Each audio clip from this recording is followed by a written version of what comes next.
ഞാൻ പുതിയൊരു ക്ലേ വാങ്ങിയിട്ടുണ്ട്. നിക്കി അത് കാണിക്കാൻ വന്നതല്ല. നമ്മുടെ ഡ്രീം ഹൗസിന്റെ ഫൈനൽ ലുക്ക് കംപ്ലീറ്റ് ആയില്ല എന്ന് പറഞ്ഞില്ലായിരുന്നു. ഇന്നത്തോടെ നമുക്ക് ഫുൾ ആയിട്ട് കംപ്ലീറ്റ് ചെയ്യാം. പിന്നൊരു കാര്യണ്ടേ, നമ്മുടെ വീട് കണ്ടിട്ട് നിങ്ങൾക്കൊരു പേര് സജഷൻ ചെയ്യാൻ പറ്റുമോ? എന്തായാലും ഒരു പേര് നിങ്ങൾ കമന്റ് ചെയ്യണേ.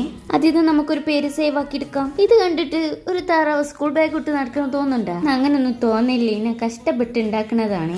നമ്മൾ എന്താ ഉദ്ദേശിച്ചത് നിങ്ങൾക്ക് എന്തായാലും മനസ്സിലായിക്കണല്ലോ. അതുകൊണ്ട് തന്നെ നമ്മൾ 1 അല്ല 2 അല്ല 3 4 സെറ്റാക്കി എടുത്തിട്ടുണ്ട്. ഒരു തോട്ടമാണ് ഞാൻ ഉദ്ദേശിച്ചതെങ്കിലും വല്ലാണ്ട് ഓവറാക്കിയാലേ ആ വീടിന്റെ ഭംഗി അങ്ങ് പോയി പോകും. പറ്റിച്ചേ, ഇത് ബ്ലഡ് ഒന്നല്ലേ, ഈ ഒരു സംഭവമാണേ. നമ്മുടെ ഉദ്ദേശം എന്താന്ന് വെച്ചാല് ആ ഒരു കുരുവിന്റെ സീഡ്സ് നമുക്ക് കിട്ടണമെങ്കിൽ ഈ കല്ല് പോലെ പാകി വെച്ചിരിക്കുന്ന ഈ കല്ലുകളുടെ ഇടയിൽ ഇട്ട് കൊടുക്കാനാണ് ഉദ്ദേശിച്ചിരുന്നത്. ബട്ട് ഉദ്ദേശിച്ച മാതിരി സാധനം കിട്ടിയില്ല. അപ്പോ ഇത്രേ ഉള്ളൂ. Okay, by.